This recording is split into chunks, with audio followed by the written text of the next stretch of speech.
हजारों सालों से भारत में ब्राह्मणवादी लोग राज करते आ रहे हैं। इसके पीछे कौन कौन से मुख्य कारण हैं, ये सोचने और समझने का विषय है।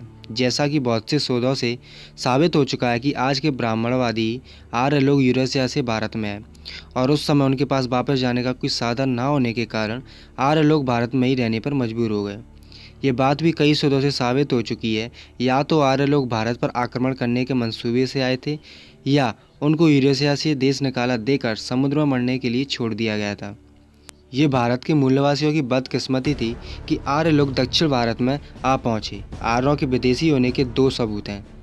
एक सबूत आर्यों की भाषा। आज भी आर्यों की संस्कृत भाषा में ऐसे कुछ बहुत से शब्द हैं जो यूरेशिया की भाषा से मिलते हैं। दूसरा सबसे पुख्ता सबूत है 2001 में किया गया डीएनए परीक्षण, जिससे साफ साफ साबित हो जाता है कि ब्राह्मण, क्षत्रिय और वैश्य का डीएनए यूरेशिया के लोगों से मिलता है। लेकिन भारत में रहने वाली नारी या औरत का डीएनए दुनिया की किसी भी नारी या औरत के डीएनए से नहीं मिलता। इससे ये साबित भी हो जाता है कि भारत की सभी औरतें, चाहे वो ब्राह्मणों के घर की औरत हो या मूलवासी घर की औरत हो, सभी भारत की मूलवासी औरतें हैं। ये डीएनए रिपोर्ट 21 मई 2001 के टाइम ऑफ इंडिया अखबार में छपी थी। भारतीय उच्चतम न्यायालय ने भी इस रिपोर्ट को मान्यता दी। आर्यों ने भारत में आकर बहुत समय तक यहाँ के लोगों के रहन सहन, परंपरा और रीति रिवाजों और मूलवासियों की मानसिकता को समझा। मूलवासी निहायत ही भोले वाले लोग थे। किसी भी बात को आसानी से सच मान लेते थे। ऐसा भी नहीं था कि आर्यों ने अपनी सत्ता स्थापित करने के लिए कुछ ना किया हो। आर्यों ने सबसे पहले अपने आप को देवता और भगवान के अवतारों का दूत स्थापित किया। उस समय के आर्य देवता को आज ब्राह्मण कहा जाता है। आर्यों ने अपनी सत्ता स्थापित करने के लिए बहुत से मूलवासी राजाओं को छल कपट से मारा। आज के जो हिंदू धर्म शास्त्र हैं, आर्यों के मूलवासियों पर किए गए अत्याचारों की कहानियों से ज़्यादा कुछ नहीं है।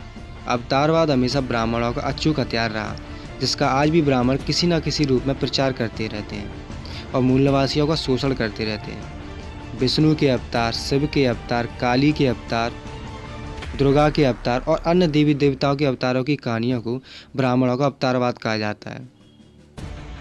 आर्यों ने भारत के बहुत से हिस्सों पर कब्जा करके मूलवासियों पर मनचाहे अत्याचार किए। लाखों करोड़ों मूलवासियों को मौत के घाट उतारा। मूलवासियों के पूरे राज्यों को उजाड़ दिया। मूलवासियों की सभ्यता और संस्कृति को पूरी तरह से समाप्त कर दिया। राज्य स्थापित करने के बाद आर्यों ने मूलवासियों के लिए मनमाने कानून बनाए। जैसे मूलवासियों के लिए पढ़ना निषेध किया गया। मूलवासियों के घर में पैदा होने वाली लड़की को जवान होने पर आर्यों के लिए पेश करना। संपत्ति का अधिकार छीन लिया गया। मतलब हर प्रकार की संपत्ति का स्वामी सिर्फ और सिर्फ ब्राह्मण ही थे। एक समय ऐसा भी आया जब मूलवासियों को दिन में बाहर निकलने पर भी पाबंदी लगा दी। मूलवासी सिर्फ रात को या दिन में कड़ी धूप में ही बाहर निकल सकते थे। मूलवासियों को गले में हांडी लटकानी पड़ती थी। मूलवासी हमेशा अपने पीछे झाड़ू बांध कर रखते थे ताकि कहीं रास्ते पर मूलवासियों के पैरों के निशान न रह जाएं। जब भी कोई आर्य रास्ते पर जा रहा होता था तो मूलवासी उस आर्य से 21 कदम दूर अपने जूते सिर पर उठाए रखता था।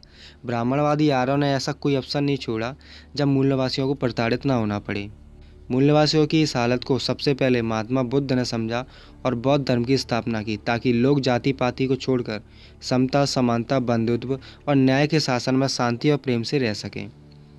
बहुत से लोगों ने भगवान बुद्ध को समझा और इसलिए 500 से 800 ईसा पूर्व तक भारत में बहुत से लोग बौद्ध धर्म के अनुयायी बन गए। लोगों का जीवन स्तर सुधरने लगा। ब्राह्मणवाद देश के कोने कोने से समाप्त होने लगा। सम्राट अशोक ने इस कार्य में विशेष योगदान दिया। बौद्ध धर्म को देश के कोने कोने में पहुंचाया। यहाँ तक बुद्ध धर्म का प्रचार और प्रसार देश से बाहर बहुत से देशों में किया। ब्राह्मणवादी आर्य लोगों को ठगने और मुफ्त में ऐश करने की आदत पड़ चुकी थी। देश का कोई भी मूलवासी ब्राह्मण व्यवस्था को मानने को तैयार नहीं था और ब्राह्मणों को दान देना भी लोगों ने बंद कर दिया था। ब्राह्मणवादी आर्यों के भूखे मरने के दिन आने लगे तो आर्य ने फिर से एक मंत्रणा की और अपने आप को फिर से स्थापित करने के लिए प्रयास शुरू कर दिए। अशोक के पौत्र बृहदत्त के दरबार में पुष्यमित्र शुंग नामक एक आर्य सेनापति था। ब्राह्मणवादी षड्यंत्र रचा और षड्यंत्र के तहत पुष्यमित्र शुंग के हाथों भरे दरबार में बृहदत्त की हत्या कर दी। हत्या के बाद पुष्यमित्र शुंग ने स्वयं को पाटलिपुत्र राजा घोषित कर दिया। शुंग ने बौद्ध धर्म को समाप्त करने में कोई कसर बाकी नहीं छोड़ी। बहुत से बौद्ध भिक्षुओं को मार दिया गया। बौद्ध धर्म के मंदिरों और स्तूपों को नष्ट कर दिया गया। बहुत से बौद्ध भिक्षु भारत छोड़कर भाग गए। इस षड्यंत्र से फिर से भारत में ब्राह्मणवादी आर्यों का शासन फिर से स्थापित हुआ।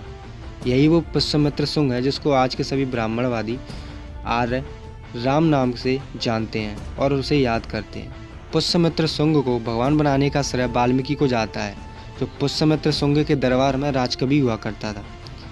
इस बात के वैज्ञानिक सबूत भी हैं कि वाल्मीकि ने 900 या 1000 ईस्वी में रामायण लिखी थी। विज्ञान के अनुसार आज से 2000 या 2500 साल पहले ऐसी कोई भी भाषा नहीं थी जिसको लिखा जाता था या जिसकी लिपि थी। उस समय सांकेतिक लिपि होती थी और कुछ संकेत अंकित करके संदेश भेजे या मंगवाए जाते थे। विज्ञान के अनुसार एक भाषा 2000 सालों में पैदा होती है और उसी समय में समाप्त भी हो जाती है। एक भाषा की लिपि बनाने में 1000 साल का समय लगता है। ये आर्य लोग अपने साथ संस्कृत की लिपि अपने साथ नहीं लाए थे। ये बात यहाँ वाल्मीकि रामायण और दूसरे आर्यों के धर्म ग्रंथों पर भी लागू होती है। अगर मान लिया जाए कि आर्य संस्कृत भाषा को साथ लेकर आए थे तो संस्कृत की भाषा बनने में 1000 साल लगे होंगे। विज्ञान भी इस बात का समर्थन करे तो ये कहा भी जा सकता है कि ब्राह्मणवादी आर्यों के सभी धर्म ग्रंथ 1000 ईस्वी के बाद ही लिखे गए होंगे। इस बात के भी बहुत से प्रमाण मौजूद हैं जिनसे साबित होता है कि पुष्यमित्र शुंग ही आज का राम है। जैसे कि पुष्यमित्र की राजधानी का असली नाम पाटलिपुत्र था, जो बृहदर्थ की राजधानी थी। उसी पाटलिपुत्र का नाम पुष्यमित्र ने अयोध्या रखा और आज भी उस स्थान को अयोध्या कहा जाता है। पुराने समय में राजाओं में प्रथा थी कि कोई भी राजा दूसरे राजा को हराकर अपनी राजधानी को स्थापित करता। इसके विपरीत पुष्यमित्र शुंग ने पाटलिपुत्र को धोखे और बिना किसी युद्ध के जीता था, तो शुंग की राजधानी का नाम अयोध्या अर्थात बिना युद्ध के जीती गई राजधानी। भारत में राज्य स्थापित करने और बौद्ध धर्म का पूरी तरह दमन करने के बाद ब्राह्मण आर्यों के सामने ये प्रश्न था कि अब ऐसा क्या किया जाए कि ताकि मूल्यवासी भविष्य में कभी सिर न उठा सकें। ब्राह्मण आर्यों ने अपने उस समय के सबसे बड़े हितैषी और तथाकथित भगवान मनु से इस पर मंत्रणा की, तो उन्होंने आश्वासन दिया कि मैं ऐसे कठोर कानूनों और सामाजिक व्यवस्था का निर्माण करूंगा जिसके सामने मूल्यवासी हमेशा के लिए विवश और लाचार हो जाएंगे। मनु महाराज ने उस समय मनुस्मृति की रचना की और आदेश दिया कि भविष्य में राजा मनु स्मृति के अनुसार ही शासन करेगा। ब्राह्मण आर्यों ने देश में जाति व्यवस्था की स्थापना की। अभी तक तो ब्राह्मणों ने सिर्फ 4 वर्गों का निर्माण किया था, लेकिन अब ब्राह्मणों ने मूल्यवासियों को भी वर्गीकृत कर दिया। आज भी मूल्यवासी चाहे किसी भी जाति या वर्ग का हो, ब्राह्मणवादी आर्यों के लिए सिर्फ शूद्र है। लेकिन मूल्यवासी समाज के लिए लोग समझने और मानने को तैयार ही नहीं है। ब्राह्मणवादी आर्यों ने जाति व्यवस्था और धर्म को इस प्रकार मूल्यवासियों के डीएनए में घुसा दिया है कि आज कोई भी मूल्यवासी सच्चाई सुनने को तैयार नहीं होता। उदाहरण के लिए वाल्मीकि समाज के लोगों को कहें कि वाल्मीकि एक ब्राह्मण आर्य था क्योंकि वाल्मीकि को संस्कृत आती थी। उसका पहनावा भी ब्राह्मण आर्यों जैसा था। वाल्मीकि पुष्यमित्र शुंग के दरबार का राजकवि था। अगर कुछ सवाल पूछे जाएं, जैसा कि उस समय ब्राह्मणों के सिवा किसी को पढ़ने लिखने का अधिकार नहीं था, तो वाल्मीकि को संस्कृत कैसे आती थी? तो वाल्मीकि समाज के लोग मानने की जगह लड़ाई झगड़े करने पर उतारू हो जाएंगे।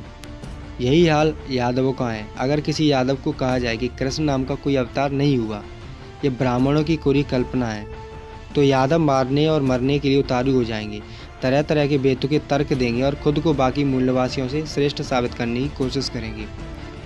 यही हाल आज सभी मूल्यवासी समुदायों का है। हर समुदाय सच्चाई को जानना और समझना नहीं चाहता और अपने आप को दूसरों से श्रेष्ठ मानता है। ब्राह्मणवादी आर्य जो चाहते थे आज बिल्कुल वही हो रहा है। मूल्यवासी से ब्राह्मणों की बनाई हुई व्यवस्था को कायम करने के लिए लड़ रहा है। ब्राह्मण कुछ नहीं कर रहा, लेकिन फिर भी सब हो रहा है। मूल्यवासी खुद ही ब्राह्मणों का गुलाम बन रहा है। सच का सामना करने से हर मूल्यवासी डरता है। अपने धर्म और जाति के मोह में हर मूल्यवासी इतना डूब चुका है कि उसे ब्राह्मणी भगवानों के और अपनी जाति के आगे कुछ नहीं आता। सच्चाई ये है कि ब्राह्मणों का 800 से 1000 ईसा पूर्व के बीच जाति व्यवस्था नाम का ऐसा षड्यंत्र था जिससे मूल्यवासी आज तक मुक्त नहीं हो पाए। ब्राह्मणों ने मूल्यवासियों को आपस में वर्गीकृत करके हमेशा के लिए गुलाम बना लिया और वह गुलामी आज भी मूल्यवासी ढो रहा है।